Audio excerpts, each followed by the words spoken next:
as I grew up, I realised that it really helped me build who I was. So I was stripped of everything that I thought I was, but that gave me an ample opportunity to start building on the person I wanted to become. So every time I was stripped down to nothing, I kept building myself in a way that I wanted to be. But I guess what I hold on to the most is that bullying, it's kind of like tattoos, right? It leaves you with scars for the rest of your life. But those scars kind of define who you are. And you are who you are because of what's happened.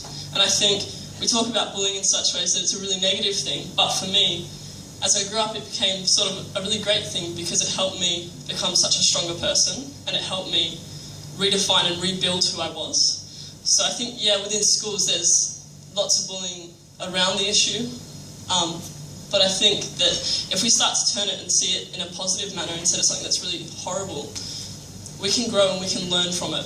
So I think that whilst bullying is prevalent, it can also help you shape and become who you are as a stronger person. I think that, the bullying thing, now teaching it, it's really interesting because it's like the slogan of schools, like, we're a bully-free zone, no put-downs here. That's what I heard throughout all of my high school. One, teachers never hear the put-downs, let's be honest. You hear like 1 in 20 as a teacher, but they're going on, you can't do anything about it. But I think in terms of the rainbow bullying concept, in my mind it's starting to become an old news story. Like, it's been done, and everyone knows you shouldn't bully the gay kid, but they still do it. Don't know what it's going to take to change it. It's still happening. So I think that there's that kind of concern, but it's also that it's starting to pathologize.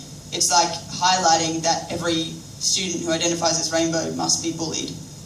That must be your experience. My experience wasn't that. I wasn't bullied. I didn't have a chance to be bullied because I wasn't out, because I didn't have a chance to realise that I was gay.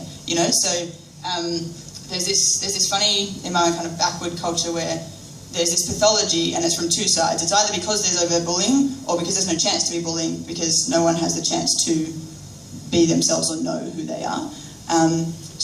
It's there, and it's don't get me wrong, I'm not saying that having the anti-bullying message is a bad thing. It's a fantastic thing because there's at least an awareness around it, and students have a language around it now, but I don't think it's enough. And I don't think that it's anymore doing what it was intended to do, and it's just becoming really old news.